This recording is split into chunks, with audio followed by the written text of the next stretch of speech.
Hello, everybody. Welcome to round one of our Friday Night Magic here at the Game Haven, where you get more for your games. This is a very exciting tournament. This is the first standard tournament that we'll be seeing with Theros Legal. We're saying so long to the Innistrad block. No more Snapcaster Mages. No more Huntmaster of the Fells. And also M13 is rotating now, so no more Thragtusk, things like that. So we're gonna see some new brews, as the kids call it, and I'm being joined by Ryan Johnsen. Hello, hello, hello. Very exciting to be here. Tonight we have 26 players, 5 rounds. I imagine that number will be higher, but people are still working on their decks. So this is the cutting edge right here. It was a lot of fun watching before the round people trying to scramble and build their decks. Absolutely, a lot of just walking around casually taking a look at things. It looks like there's going to be a lot of mono red aggro in the room tonight. More so than usual. And this place, this room, generally has a fair amount. So it could be quite a bit. I don't expect to see much mono red in this match. No. Neither of these players real famed for playing aggro decks in general. Right. And Kyle he's not bluffing with the sleeves. He's playing a Demir colored deck. He is.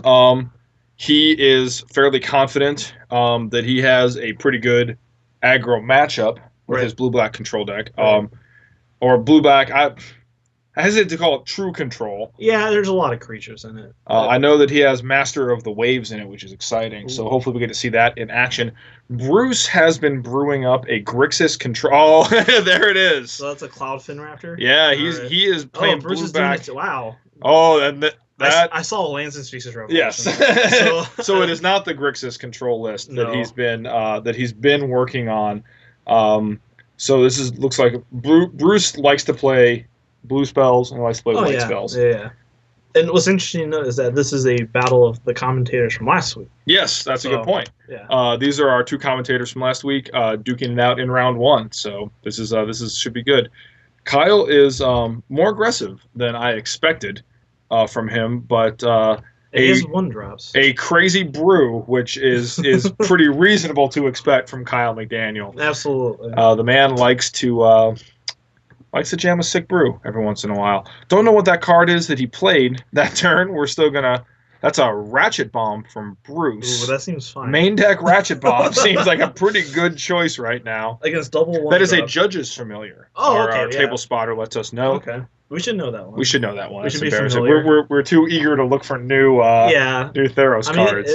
It doesn't take much to evolve a Cloudstone Raptor. So Bruce obviously taking his counter up to 1. It'll be interesting to see when he uses the Ratchet Bomb. Absolutely. He's in no hurry. He's got the Sphinx Revelation in his hand.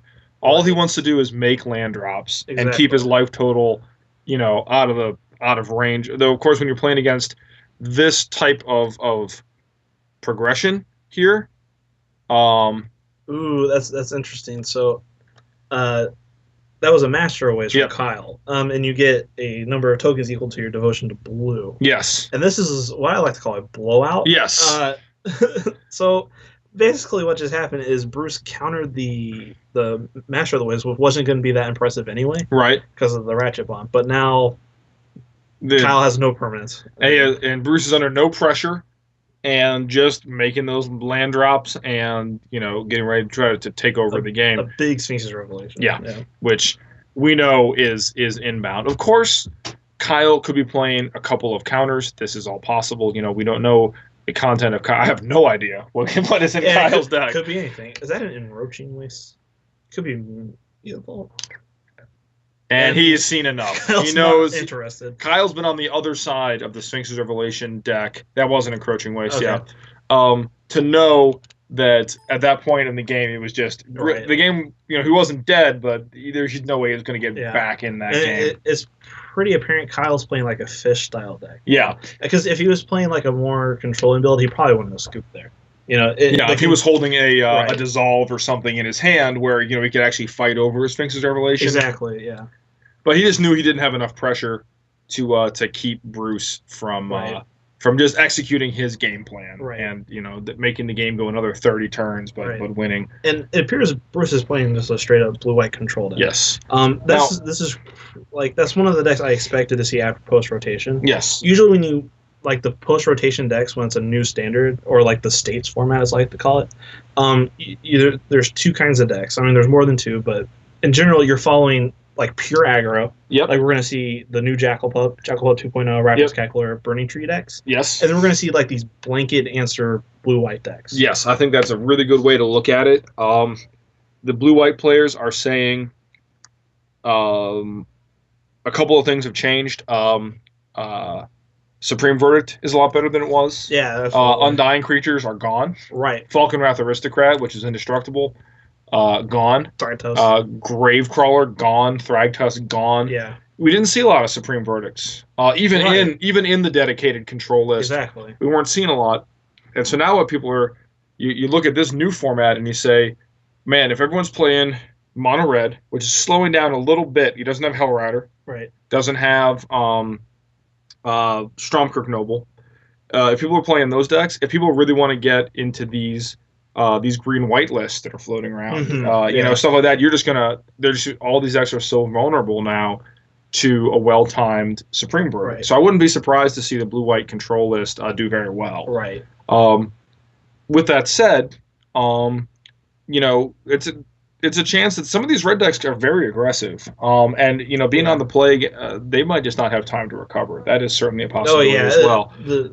The Fire Drinker is going to be potent. Absolutely. I mean, Jackal Pup saw play in formats as powerful as Extended in 2004. This is true. This is just a strict upgrade from Jackal Pup. Yep. So it'll be really interesting to see, you know, how he. Yeah, I'm really curious to see. Maybe we'll check in later and see how he's doing against the decks that I'm sure he expected to see. You know, the reason he's playing this deck is he expected to see a lot of this all-in aggro. Right. So we'll see if he made the right call there. Well, one of the other decks you typically see in these the smaller standard is like Solar Flare type decks. Yep. I mean, when Innistrad was the newest set, Solar Flare was huge. Yes, it was. That's and if you absolutely go true. back to 2006 or so, when the old Ravnica was in standard and Time Spiral was the newest set, Yep. again, Solar Flare is very powerful because what you're doing is you're playing really good control elements that are good against everything, but you also have a gameplay that is just inherently very powerful. Yeah, there's something to be said for when a format is small like this. It's oftentimes likely there is just one most powerful thing. Yes. And the people that discover that early can ride that until everyone else kind of catches up. Right. And you saw that also a little bit with those Bant control lists that were popular briefly. Yep. That were Reduke did very well with it for a while, and Melissa DeTora. Yep. And it was just Thragtusk is the best card in Standard. Sphinx Revelation is the best card in Standard. I'm just gonna make this pile of that game plan. That's all it was. It was Thragtusk, Sphinx Revelation, and Mana. Right, and it worked very well for them at that program. Yeah, absolutely.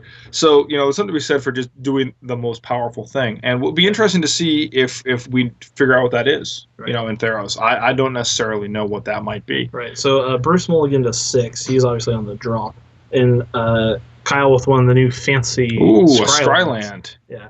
The Temple of... Doom. Deceit. I don't think that's how you spell deceit necessarily, but they're each starting with something in play. What is the card they both have, if you don't mind? That's a what is that from Kyle? Frostburn. Frostburn. They're both playing Frostburn. Weird. No. That's the actual weird. card. Okay, yeah. So I think Frostburn Weird is the one you can pump. It is, yeah. Yeah, that's pretty interesting. Now, here's that's really interesting to me because it blocks very well. I think that was a Celestial Slayer. Yep, and then a Syncopate. Yeah. So Kyle does play, at least out of the board, some counter spells. Right. So this is not a bad start for Kyle. Well, what I like about Frostburn Weird so much is that it blocks exceptionally well. It actually hits fairly hard on an empty board. Exactly. So it's one of those cards that you can block for a couple of turns, and then when you have taken over the board, can kind of help turn that corner where you start to put the pressure on and end the game kind of quickly. It's right. We don't have Augur Bolus anymore, right? So this is we're looking for new. All right, a 4-drop. We have a binder that E-Honda? E-Honda. Is that a 100-handed one? Oh, boy. Oh, that is a spicy one. I do like 100-handed one. Well, this is good in case, Kyle makes 99 creatures. Then he will be able to block literally all of them. All of them. Yeah. Yes. 99 problems, but Frostburn Weirds ain't one. Oh, man. So, again, Bruce with the Ratchet Bomb, and Kyle's only creatures are 2 converted mana costs. So, yeah. I wonder how far Bruce will take up this Ratchet Bomb. That 100-handed one is doing a reasonable job of holding the line, even without becoming monstrous, which it's actually threatening to do.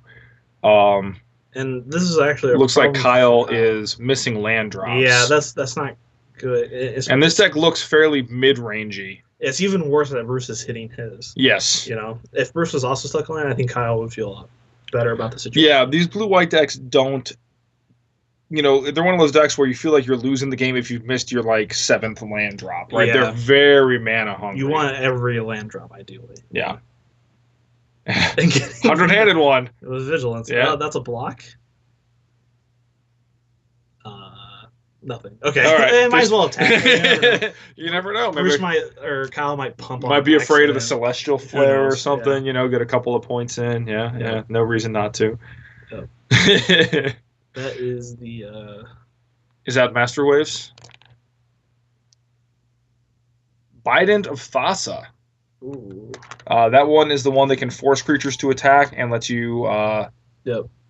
Turns all you guys into Thieving Magpie. Oh yeah. Minus Coastal Piracy. Sure. Yeah. Let's you. Yeah. So Bruce pops the Ratchet Bomb.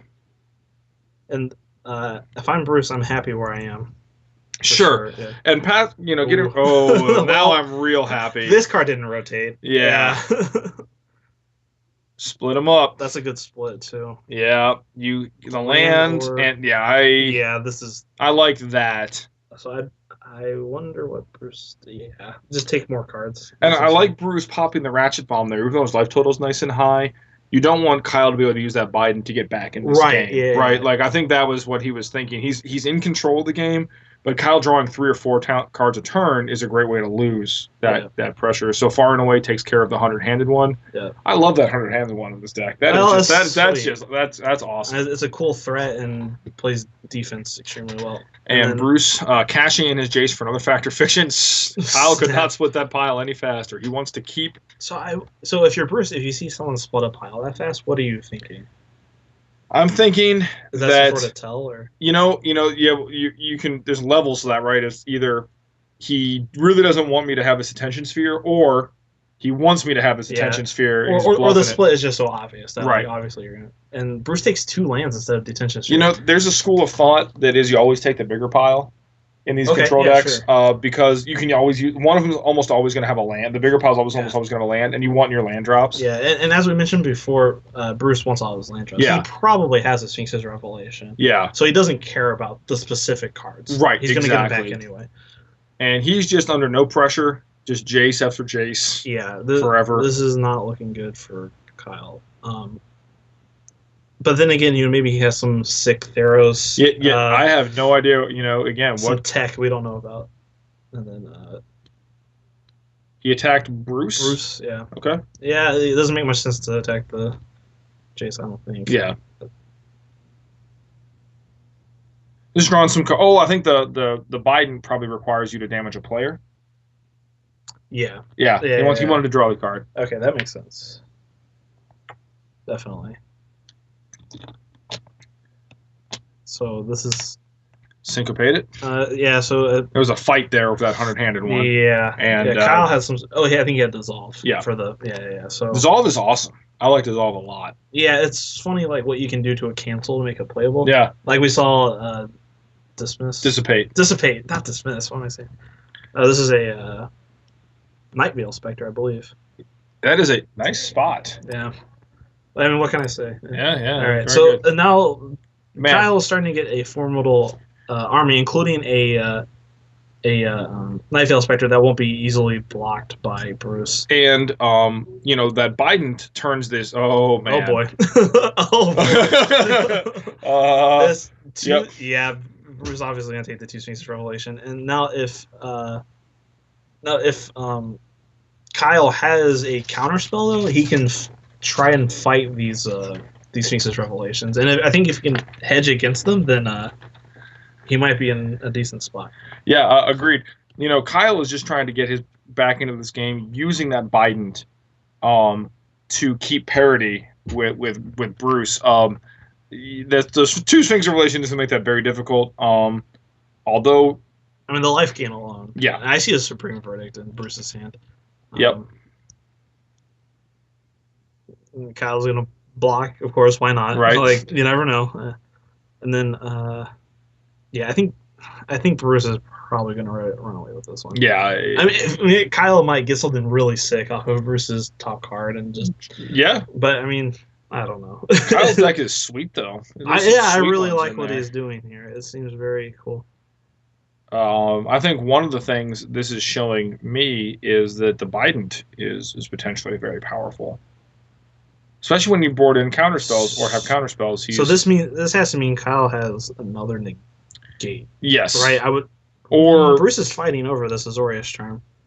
Kyle is shuffling his hand pretty fast, but you got to think if he's willing to have this fight, there's something amiss because he knows there's Sphinx's Revelations. So that was a huge tempo play there. Yep. And another Nightveil Spectre. Yep. Okay. Yeah. I don't think that turn went the way Kyle wanted it Well, to. you know, Kyle's on some slim outers here. You know, he's got to play to win this game. Yeah. He can't just sit back and wait to lose. So sometimes you got to take the long shot line and just try to get there, especially against these Sphinx's decks. You know, Bruce has to be really happy that he got the negate out of Kyle's hand. That means that those Sphinx's Revelations or any other sort of. Is that an Aetherling? It's an Aetherling and a Dissension Sphere. I mean, Bruce just is full of gas. He has infinite lands. Yeah, and he can blink his Aetherling. Yeah. Bruce obviously paced that very well to be able to do all that in one turn. Yes. And chances are he planned Kyle's turn to do that as well. Right, absolutely. He's been sequencing these lines for a while. And Master of Waves resolves, which he had very nice tokens. But I think Bruce has a Supreme Verdict. I feel like we're going to see a blinked Aetherling into a Supreme Verdict. Yep. I mean, man, that Master of Waves that's interesting because, you know, that's not an outrageous board state. The Nightveil Spectre, you know, I can see this Master of Waves being very powerful in Kyle's deck. Yeah. You know, potentially against, like, think of like a green-white deck without a lot of removal. I can see this deck actually being pretty good. Oh, yeah, definitely. I feel like this matchup isn't particularly good for him. Yeah. You know, Supreme Verdict. Yeah, he knows it. Kyle's played many Supreme Verdicts. Yes. He knows what's about to happen. And then Bruce is in control of this game. Yes. And blue-white control, just card advantage and powerful spells. Has yet to pull the trigger on either of those Sphinx Revelations that we know he has. Aetherling, you know, is going to do what Aetherling does. Yeah. Well, I don't know what that means for us. Oh, another Master of Waves. Okay, so that's a Judge's Familiar into a Master of Waves. Yeah, just to get Yeah, I mean, Kyle is putting up the best fight he can to get back, and it'll be interesting, you know, if if Bruce just happened to blank the past few turns. Yeah, that's not a bad board. No, I mean, and you know that's where it's got to be for Kyle right now is Bruce just has to brick off. It's unlikely, but that's an attention. No, that's an Azorius Charm. Yeah, and also Bruce still has his Sphinx's Revelations. This also points out why Kyle didn't want those detention spheres because they're so good against his tokens. If his plan was to get a huge Master of Waves turn and to try to alpha this game down, he cannot let Bruce have a detention sphere. Yeah, that's a very good point. That would explain why he was splitting those piles so quickly. Right. Yeah, he knew exactly what his game plan was at that point and what he had to do to get there. Yeah, so Bruce thinking about how he wants to sequence it. You know, it's kind of frustrating when you're a control player and you know you're ahead. Yeah. It's kind of easy just to make plays that you're like, whatever. I'll do on autopilot, But then very quickly against a keen aggro player, just like Kyle is this game, it can slip away pretty quickly. The damage is going to come in big chunks. Yeah. The thing is, it's one of the reasons that Aetherling is such a good Magic card, because as a control player, you can it ends the game quickly. Yeah. You don't have to grind it out. You take control, and you don't have to. you don't have that decision fatigue. You can just end the game in 2 or 3 turns. And Bruce utilized the new legend rule there. Yep. Taking up his Jace and then just taking advantage of the 100,000 mana that he has access to. Yeah, and also what just happened?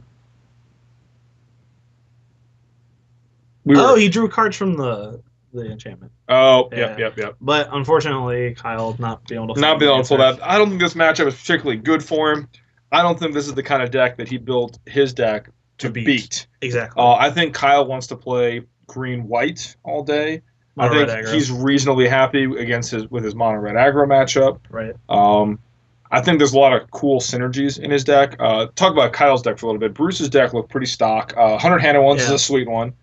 Yep. I like that in this deck, especially if he's planning on playing against mono-red. This blue-eye Controlus is very similar to the one you would see in block construct. Yeah. With the Return to Rat. Absolutely. Which you commonly see when the format shrinks like the block decks. But so I'll spend a little more time talking about Kyle Macdaniel's deck just for a second as they're wrapping up here. A lot of really powerful synergies. Nightfell Spectre into Master Waves is a really good curve. Really cool. Master of Waves with Biden of Thassa, you just draws a million cards. There's some cool stuff going on here, and I really like to check back in with Kyle a little bit later in the night, maybe. Yeah, I'll be interested to see.